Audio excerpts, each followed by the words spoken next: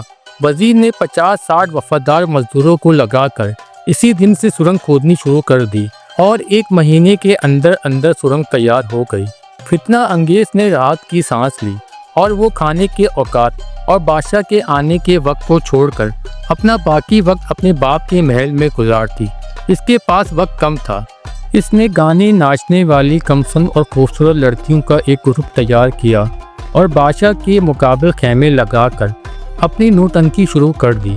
کچھ ہی دنوں میں نوٹنکی کی شہرت دور دور تک پھیل گئی۔ لوگ دور دور سے تماشا دیکھنے آنے لگے۔ فتنہ انگیز خود پردے میں رہتی تھی، لڑکیاں ناچتی گاتی اور کھیل دکھاتی۔ ہوتے ہوتے شہرت بادشاہ کے کانوں تک پہنچی۔ بادشاہ نے حکم دیا کہ ان سے کہو کہ محل میں آ کر تماشا دکھائیں۔ فتنہ انگیز نے پردے کے پیچھے سے بادشاہ کے ہرکار سے کہا کہ بادشاہ سلامت سے سلام عرض کرنا اور کہنا ہم لوگ ایران سے آئے ہیں، عزت دار ہیں، کسی کے محل یا گھر میں تماشا نہیں دکھاتے۔ بادشاہ سے عرض کرنا کہ ہماری دعوت قبول فرمائے اور ہمارے ڈیرے پر آ کر ناچ دیکھیں۔ اس جواب نے بادشاہ کا اشتیاق اور بڑھا دیا۔ ایک رات فتنہ انگیز کا حال چال پوچھنے کے بعد بادشاہ نوٹنکی والے ڈیرے پر پہنچ گیا۔ لڑکیوں نے بہت عمدہ ناچ پیش کیا۔ بادشاہ نے انعام دیا اور پوچھا تم لڑکیاں ہی ہو یا تمہارے ساتھ کوئی بڑا بھی ہے؟ لڑکیوں نے بتایا کہ ہماری ملکہ ہے، وہ پردہ کرتی ہے، کسی کے سامنے نہیں آتی۔ بادشاہ کا اشتیاق اور بڑھا۔ اس نے کہا کہ اپنی ملکہ سے کہنا ہم ان سے ملنا چاہتے ہیں۔ لڑکی اندر سے جواب لائی۔ ملکہ نے کہا وہ یوں تو کسی کے سامنے نہیں آتی، لیکن آپ اس ملک کے بادشاہ ہیں، آپ کے سامنے آ جائیں گی، آپ کل تشریف لائیں۔ بادشاہ واپس آ گیا اور بڑی بے صبری سے اگلی رات کا انتظار کرنے لگا۔ اگلی رات فتنہ انگیز نے خاص طور پر بناؤ سنگار کیا۔ ایک تو کرن تھی خوبصورت اور حسین سنگار نے اس کے حسن میں 4 چاند لگا دیے۔ بادشاہ سلامت تو دیکھتے ہی رہ گئے۔ اس نے ادب سے سلام کیا، پان پیش کیا اور بولی تہے نصیب کی بادشاہ سلامت میں کنیز کا مان رکھتا ہے۔ بادشاہ نے فتنہ انگیز کی صورت تو کبھی نہیں دیکھی تھی، لیکن آواز سن کر چونکی۔ بولے ہمیں ایک ضروری کام یاد آ گیا، ہم ابھی آتے ہیں۔ فتنہ انگیز سمجھ گئی کہ بادشاہ کو شک ہو گیا ہے۔ بادشاہ سیدھے راستے گیا اور سرنگ کے راستے ان سے پہلے کمرے میں پہنچ گئی۔